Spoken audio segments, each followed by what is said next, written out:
말씀을 전하겠습니다. 오늘 우리에게 주신 하나님의 말씀은 에스겔 32장 17절에서 32절까지 말씀입니다. 저 여러분이 한 절씩 교독하겠습니다. 12째 해 어느 달 15째 날에 여호와의 말씀이 내게 임하여 이르시되 인자야, 애굽의 무리를 위하여 슬피 울고 그와 유명한 나라의 여자들을 구덩이에 내려가는 자와 함께 지하에 던지며 이르라 너의 아름다움이 어떤 사람들보다도 뛰어나도다. 너는 내려가서 할례를 받지 아니한 자와 함께 누울지어다. 그들이 죽임을 당한 자 가운데에 엎드려질 것이며 그는 칼에 넘겨진 바 되었은즉 그와 그 모든 무리를 끌지어다. 용사 가운데 강한 자가 그를 돕는 자와 함께 세월 가운데에서 그에게 말하며 할례를 받지 아니한 자 곧 칼에 죽임을 당한 자들이 내려와서 가만히 누웠다 하리로다. 거기에 아수르와 그 온 무리가 있으며 다 죽임을 당하여 칼에 엎드려진 자라. 그 무덤이 그 사방에 있도다. 그 무덤이 구덩이 깊은 곳에 만들어졌고 그 무리가 그 무덤 사방에 있으며 그들은 다 죽임을 당하여 칼에 엎드러진 자 곧 생존하는 사람들의 세상에서 사람을 두렵게 하던 자로다. 거기에 엘람이 있고 그 모든 무리가 그 무덤 사방에 있으며 그들은 다 할례를 받지 못하고 죽임을 당하여 칼에 엎드려져 지하에 내려간 자로다. 그들이 생존하는 사람들의 세상에서 두렵게 하였으나 이제는 구덩이에 내려가는 자와 함께 수치를 당하였도다. 그와 그 모든 무리를 위하여 죽임을 당한 자 가운데 침상을 놓았고 그 여러 무덤은 사방에 있으며 그들은 다 할례 받지 못하고 칼에 죽임을 당한 자로다. 그들이 생존하는 사람들의 세상에서 두렵게 하였으나 이제는 구덩이에 내려가는 자와 함께 수치를 당하고 죽임을 당한 자 가운데 누였도다. 거기에 메섹과 두발과 그 모든 무리가 있고 그 여러 무덤은 사방에 있으며 그들은 다 할례를 받지 못하고 칼에 죽임을 당한 자로다. 그들이 생존하는 사람들의 세상에서 두렵게 하였으나 그들이 할례를 받지 못한 자 가운데 이미 엎드러진 용사와 함께 누운 것이 마땅하지 아니하냐. 이 용사들은 다 무기를 가지고 스올에 내려가서 자기의 칼을 베개로 삼았으니 그 백골이 자기 죄악을 졌으며 생존하는 사람들의 세상에서 용사의 두려움이 있던 자로다. 오직 너는 할례를 받지 못한 자와 함께 패망할 것이며 칼에 죽임을 당한 자와 함께 누우리로다. 거기에 에돔 곧 그 왕들과 그 모든 고관이 있으며 그들이 강성하였으나 칼에 죽임을 당한 자와 함께 있겠고 할례를 받지 못하고 구덩이에 내려간 자와 함께 누우리로다. 거기에 죽임을 당한 자와 함께 내려간 북쪽 모든 방백과 모든 시돈 사람이 있으며 그들이 본래는 강성하였으므로 두렵게 하였으나 이제는 부끄러움을 품고 할례를 받지 못하고 칼에 죽임을 당한 자와 함께 누웠고 구덩이에 내려가는 자와 함께 수치를 당하였도다. 바로가 그들을 보고 그 모든 무리로 말미암아 위로를 받을 것이며 칼에 죽임을 당한 바로와 그 온 군대가 그러하리로다. 주 여호와의 말씀이니라. 내가 바로로 하여금 생존하는 사람들의 세상에서 사람을 두렵게 하게 하였으나 이제는 그가 그 모든 무리와 더불어 할례를 받지 못한 자 곧 칼에 죽임을 당한 자와 함께 누우리로다. 주 여호와의 말씀이니라. 아멘.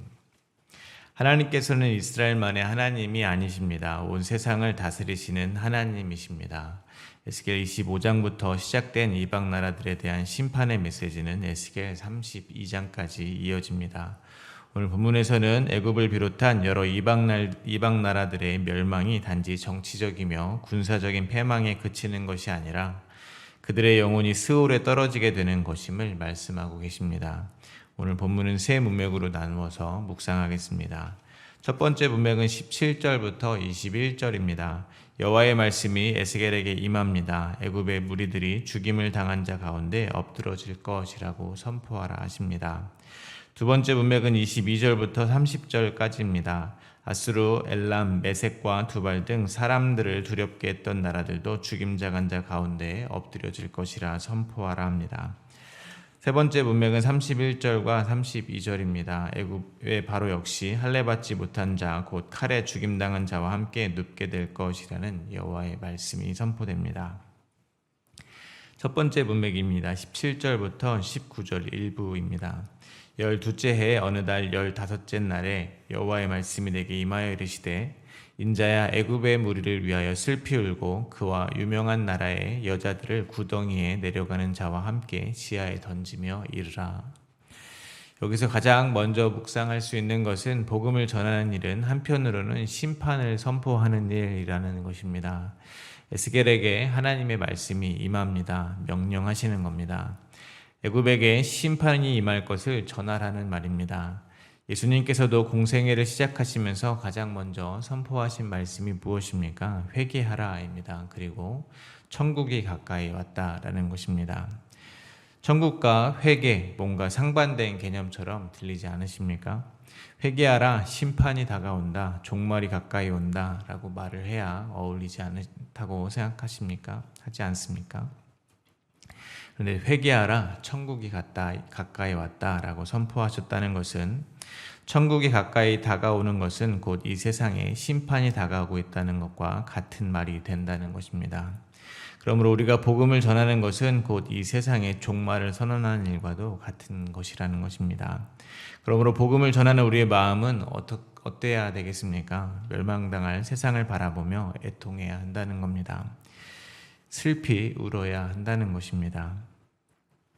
누가복음 19장 41절에는 예수님께서 예루살렘 성을 보시고 우셨다라고 기록하고 있습니다. 예수님께서 예루살렘 성을 보시고에서 보다라는 단어는 단지 눈으로 보는 것을 넘어서 주목하고 관찰하는 것입니다. 즉 그 내면까지 꿰뚫어 보며 영적으로 인식하고 이해하는 그런 바라봄을 말하는 것입니다. 겉으로 보기에는 대단히 화려해 보이고 활발해 보이는 예루살렘 성이 예수님 보시기에는 영적으로 완전히 타락해 있었던 것입니다. 그래서 예수님께서 보시자 우셨습니다. 여기서 사용된 우시다라는 단어 역시 단순히 화가 나거나 분노해서 우는 울음이 아닙니다. 세상을 향한 깊은 안타까움과 불쌍히 여기시는 긍휼한 마음이 가득한 울음을 말하는 단어입니다. 그것도 조용히 눈물을 흘리는 것이 아니라 가슴을 치며 목 놓아 통곡하는 듯한 그런 울음입니다. 예수님께서 예루살렘 성 더 나아가서는 타락한 이 세상을 보시고 안타까움과 불쌍한 마음으로 우셨다는 것입니다. 이는 무엇을 나타내는 것이겠습니까? 예수님은 악인의 멸망을 기뻐하지 않는다는 겁니다. 마찬가지로 우리가 예수님의 제자라면 악인의 멸망을, 이 세상의 패망을 기뻐해서는 안 될 것입니다. 그러므로 우리는 오늘도 세상을 향한 눈물의 중보를 멈추지 않기를 간절히 바랍니다. 그러므로 두 번째 묵상할 것은 하나님은 사랑과 공의의 하나님이시라는 겁니다. 하나님은 우리를 사랑하시지만 동시에 불의를 결코 참으실 수 없는 공의로운 하나님입니다. 18절에 유명한 나라의 여자들은 애굽과 함께 세력을 다투던 주변 나라들 혹은 그 나라의 공동체를 가리키는 표현으로 이해할 수 있습니다. 성경은 종종 하나님을 떠난 백성을 여자로 비유하며 영적 음행의 이미지를 사용합니다. 그러므로 우리는 이 표현을 통해서 하나님이 아닌 세상을 사랑하는 영적 음행을 묵상하게 됩니다. 왜냐하면 하나님을 대적하는 가장 큰 죄가 우상 숭배이며 우상 숭배는 곧 신랑 되신 하나님을 배반하는 영적 음행이기 때문입니다. 즉 이 세상의 영적 타락이란 하나님을 유일한 구원자로 알지 못하고 세상의 힘과 풍요를 신으로 섬기는 음란한 우상 숭배라는 겁니다. 그래서 공의의 하나님은 죄로 가득한 이 세상을 보며 심판의 눈물을 흘리실 수밖에 없는 것입니다. 그런데 여러분, 복음은 무엇입니까? 사랑의 하나님께서 그 무서운 죄의 대가를 독생자 예수 그리스도께 대신 물으신 사건입니다. 그러면 오늘 말씀 앞에서 우리는 솔직해져야 될 것입니다. 우리 역시 구덩이에 던져져야 마땅한 영적으로 음란한 여인과 같음을 인정해야 합니다. 왜 그렇겠습니까? 우리 역시 참 신랑 되신 예수님보다 세상의 풍요와 힘을 동경했고 근본적으로는 내 자아를 하나님보다 더 사랑하며 살아왔기 때문입니다. 하나님보다 나를 더 사랑하는 것, 그것이 이 세상의 죄, 즉 나의 죄의 본질입니다. 그런데 하나님께서 우리의 죄를 오래 참아주시며 결국 예수 그리스도를 십자가에서 제물 삼아 우리에게 쏟아져야 하는 진노를 대신받게 하심으로 하나님의 사랑과 죄를 간과하실 수 없는 공의로움을 모두 완성하셨다는 것입니다. 그러므로 우리가 받은 이 사랑의 대가인 예수님의 십자가를 오늘도 찬송하시는 하루 되시기를 바랍니다. 이어서 19절부터 21절입니다. 이르라 너의 아름다움이 어떤 사람들보다도 뛰어나도다. 너는 내려가서 할례를 받지 아니한 자와 함께 누울지어다. 그들이 죽임을 당한 자 가운데 엎드러질 것이며 그는 칼에 넘겨진 바 되었은즉 그와 그 모든 무리를 끌지어다. 용사 가운데 강한 자가 그를 돕는 자와 함께 스올 가운데에서 그에게 말하며 할례를 받지 아니한 자 곧 칼에 죽임을 당한 자들이 내려와서 가만히 누웠다 하리로다. 하나님은 19절에서 이렇게 말하라고 말씀하십니다. 너의 아름다움이 어떤 사람들보다도 뛰어나도다. 이 말은 애굽이 그만큼 이 세상에서 번성하였음을 나타내는 말입니다. 그러나 결국 애굽은 엎드러질 것이라 말합니다. 그러므로 너의 아름다움이 어떤 사람들보다도 뛰어나도다 하는 말은 진심으로 우러나오는 감탄이라기보다는 너가 자랑하는 그 아름다움이 결국 무엇이냐, 아무것도 아니지 않느냐 하는 조롱 섞인 감탄이 되는 것입니다. 그러므로 우리가 여기서 묵상할 것은 하나님의 뜻과 아름다움은 하나님과 뜻과 다른 아름다움은 아무것도 아니라는 것입니다. 아름다움은 모든 인간의 추구입니다. 외모의 아름다움을 쫓는 사람은 외모를 가꾸고 경제적 아름다움을 쫓는 사람은 물질의 풍요를 갈망합니다. 그러나 세상이 쫓는 아름다움의 뒷모습은 쓸쓸하고 잔인하기까지 합니다. 왜냐하면 누군가를 이겨야만 이루고 누릴 수 있는 아름다움이기 때문입니다. 남보다 더 높아지고 강해져야 인정받는 경쟁의 현장, 그것이 세상이 말하는 아름다움의 실체인 것입니다. 그러나 그렇게 자기만의 아름다움을 쫓던 인생들은 결국 하나님의 눈부신 진짜 아름다움 앞에서 그 추함이 남김없이 폭로가 되고 말 것이라는 것입니다. 그럼 성도들은 이 땅에서 무엇을 추구하며 살아야겠습니까? 어떤 아름다움을 추구해야 하겠습니까? 영원한 아름다움입니다. 즉 나의 아름다움이 아니라 하나님의 아름다움입니다. 그럼 그 하나님의 아름다움은 어떻게 추구하는 것이겠습니까? 하나님의 아름다움은 이 세상에서 자기를 비움으로 추구하는 것입니다. 즉 나를 부인하는 것으로 추구하는 것입니다. 나의 십자가를 지는 것으로 추구하는 것입니다. 하나님의 아름다움은 세상의 방식과 정반대라는 겁니다. 나를 낮추고 비워내는 자기 부인을 통해서 드러나는 겁니다. 내 몫에 십자가를 묵묵히 지고 갈 때 비로소 꽃을 피웁니다. 성도는 그렇게 예수 그리스도와 함께 죽고 내 안에 사시는 그리스도의 아름다움이 내 삶을 통해 드러나게 만드는 존재라는 것을 잊지 마시기 바랍니다. 그러므로 세 번째로 묵상할 것은 애굽의 멸망은 정치적, 군사적인 멸망으로 끝나는 것이 아니라 영적인 파멸이라는 것입니다. 하나님은 바벨론 군대로 애굽과 그 무리들을 멸절하실 것이라고 하시는 것에 그치지 않습니다.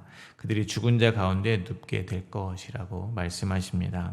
그런데 그 죽은 자들은 스올에 있다고 말합니다. 그러므로 애굽이 죽게 되어 스올에 눕게 될 것이라고 말씀하시는 것과 같은 것입니다.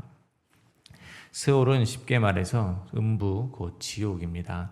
그러므로 그들의 망함은 단지 정치적 군사적 망함이 아니라 그들의 영혼이 지옥에 떨어질 것이라고 말씀하시는 겁니다. 우리는 쉽게 믿음 따로 삶 따로라고 생각하는 경우가 적지 않은 것 같습니다. 삶의 모양은 완벽하게 이 세상 사람들의 방식을 따르고 있으면서 말로는 믿음이 있다고 말하는 사람들이 많다는 것입니다. 그러나 그들이 의지하며 살고 있는 재물이나 건강, 명예 같은 것을 빼앗기는 위기에 처하면 그들의 믿음 없음이 드러나는 것은 시간 문제일 겁니다.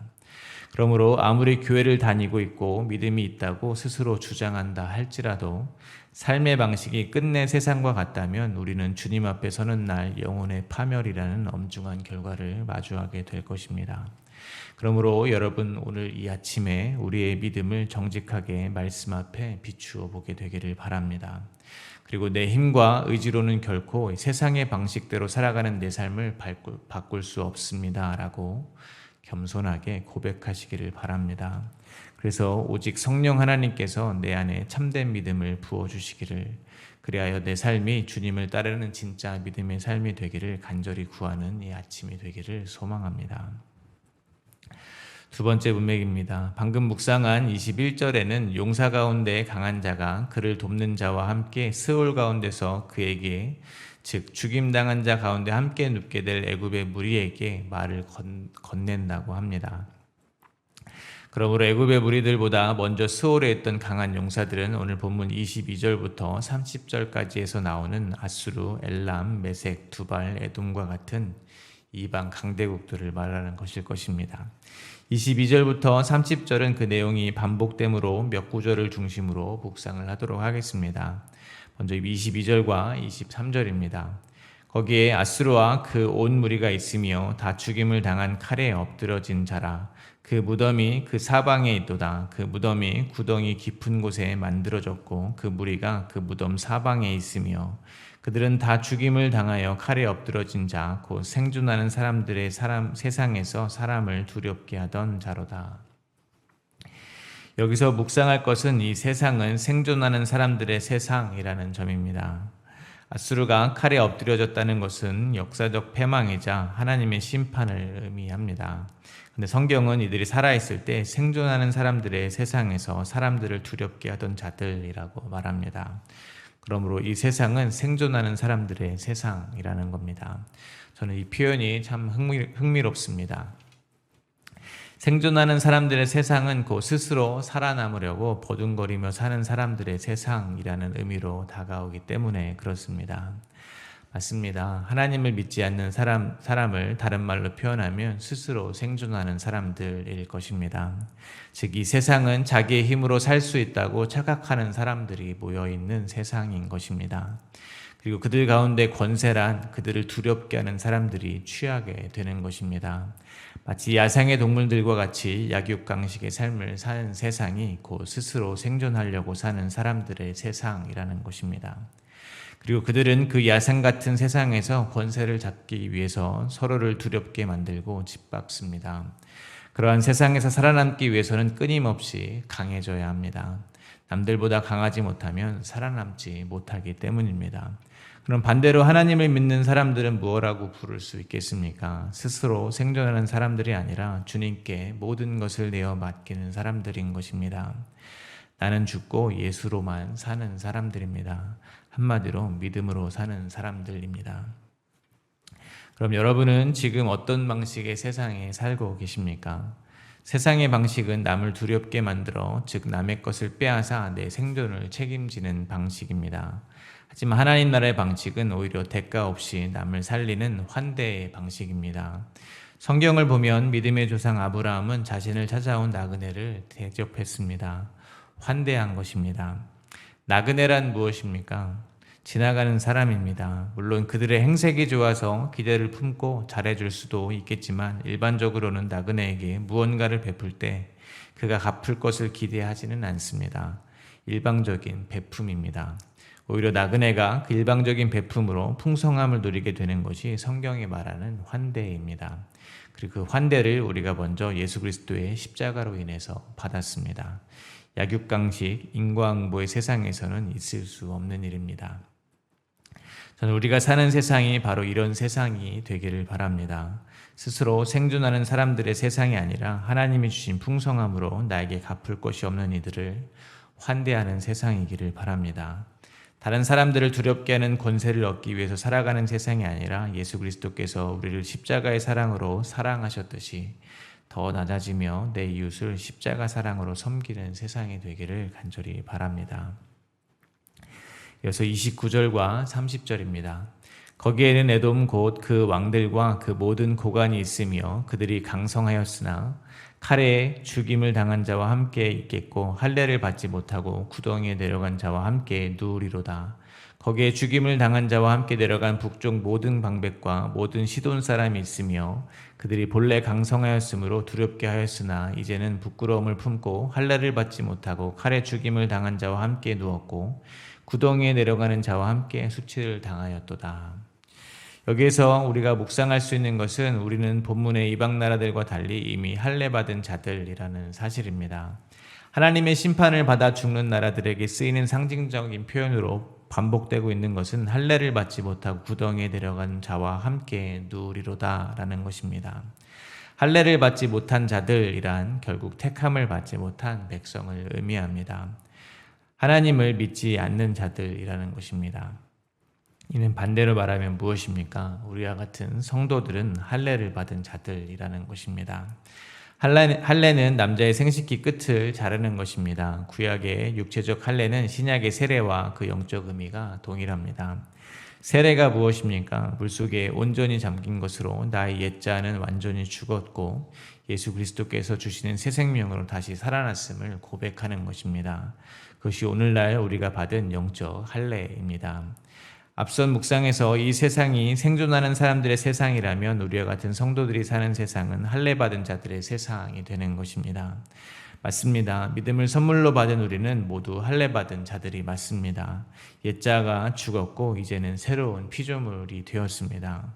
이 복된 사실 앞에 가장 중요한 것이 무엇이겠습니까? 우리에게 영생을 주시기 위해서 예수 그리스도께서 십자가에서 죽으셨다는 사실입니다. 그러므로 할례받은 자들의 삶은 무엇입니까? 예수님께 감사와 찬송을 올려드리는 삶인 것입니다. 주님을 찬송하는 것, 이것이 우리가 택함받은 목적임을 잊지 마시기 바랍니다.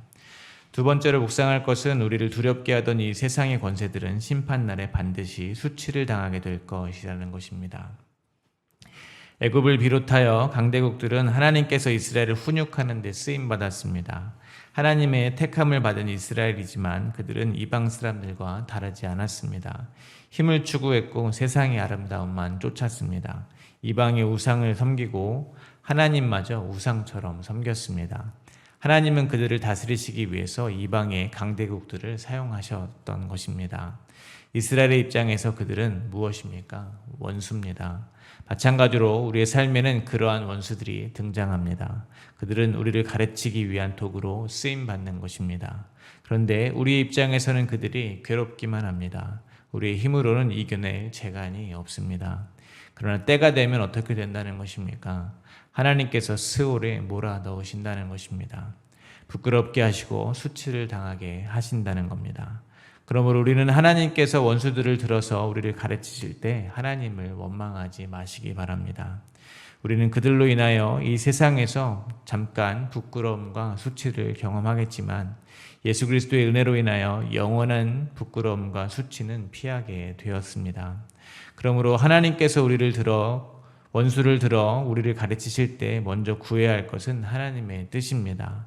즉 우리가 하나님을 하나님이신 줄 모르고 살고 있음을 회개해야 되는 것입니다. 그리고 다시 하나님 앞으로 돌아와야 되는 것입니다.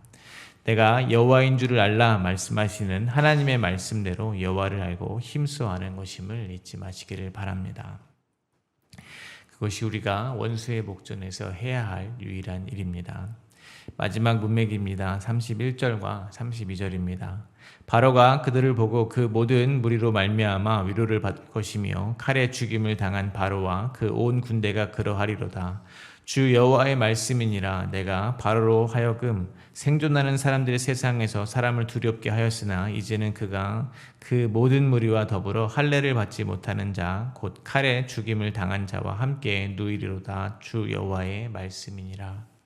31절과 32절에서 먼저 묵상할 것은 참된 위로는 결코 스올에 있지 않다는 사실입니다.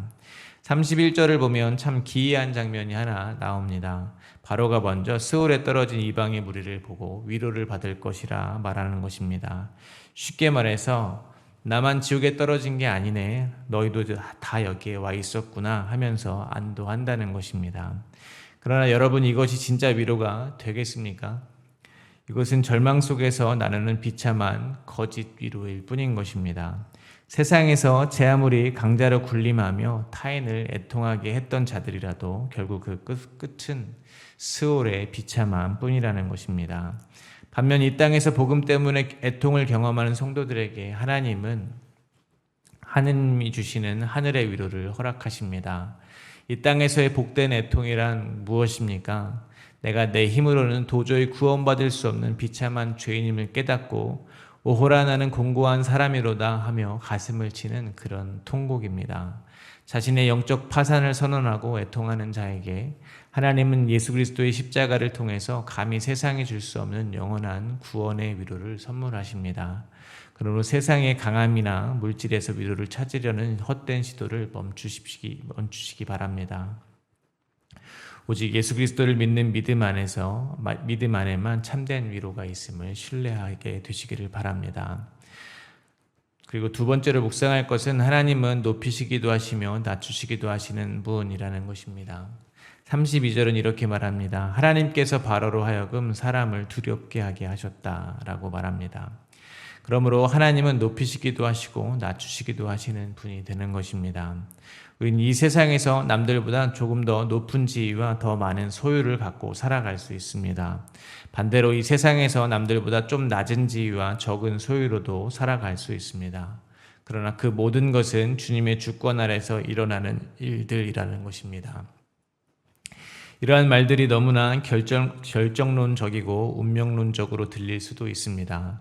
인간의 노력을 폄훼하거나 인간의 게으름을 무조건적으로 지지하는 것으로 들릴 수도 있습니다. 하지만 인생을 진지하게 살아낸 성도라면 모두 인정할 수밖에 없는 것이 있을 것입니다. 인생은 마음대로 되지 않는다는 겁니다. 그럼 성도는 그러한 삶을 살아내며, 즉 때로는 노력한 것보다 더 많은 것을 얻어내고 때로는 노력했음에도 불구하고 어려움을 당할 때 어떻게 해야 한다는 것입니까? 여호와를 인정하는 겁니다. 여호와를 아는 것입니다. 여호와께서 나를 그리고 이 세상을 주관하시는 유일한 분이라는 것을 깨닫는 것입니다. 그럼 그거를 우리가 왜 깨달아야 되겠습니까? 그래야 우리가 하나님을 찬송하는 자가 되기 때문입니다. 이제까지 내가 높아지기 위해서 혹은 내가 낮아지지 않기 위해서 하나님을 나의 요술방망이 정도로 생각했다면 이제 하나님의 주권 앞에 겸손히 주님을 찬송하는 자가 되는 것입니다. 그러므로 우리는 오늘도 여호와를 알고 더 힘써하는 것이 우리 신앙생활의 목적임을 잊지 마셔야 될 것입니다. 말씀을 맺겠습니다. 제 성경책에 보면 오늘 말씀 본문 위에 제목이 하나 달려 있습니다. 그 제목은 죽은 자들의 세상, 죽은 자들의 세계입니다. 애굽의 바로를 비롯하여 열방의 위세를 떨치며 사람들을 두렵게 했던 열강들은 그야말로 활력이 넘치게 살아있는 사람들처럼 보였을 것입니다. 그러나 이런 생각을 해봅니다. 하나님의 눈으로 볼 때는 그들이 위세를 떨치고 살던 그 세상은 그저 죽은 자들의 세계일 뿐이었다는 것입니다. 즉 예수 그리스도로 주어진 생명력이 없는 사람들은 믿음의 세계관에서 죽은 자에 불과하다는 것입니다. 마찬가지로 참 믿음이 없이 이 세상에 힘 있는 자들, 다른 사람들을 두렵게 하며 군림하려고 하는 사람들은 그저 죽은 자들에 불과할 수 있습니다. 그러므로 우리는 그들을 두려워하며 살 필요가 전혀 없습니다. 그들을 부러워하고 의지하며 살 필요는 더더욱 없습니다. 세상에 뒤처지면 낙오될까 두려워하며 세상을 의지하고 그들의 비위를 맞추며 살아갈 필요가 전혀 없다는 것입니다. 우리는 오직 영생을 주실 수 있는 우리 주 하나님 한 분만을 바라보며 오늘도 주님 주신 말씀을 따라서 담대히 그리고 담담히 살아가면 그뿐인 것입니다. 오늘도 주님의 이끄심이 우리를 푸른 초장으로 인도하고 계심을 믿으시며 믿음의 눈을 들어서 바라보시기를 바랍니다. 사망의 음침한 골짜기를 지날지라도 우리 주님만 바라보시기를 간절히 바랍니다. 오늘 주신 말씀을 생각하며 함께 기도하겠습니다.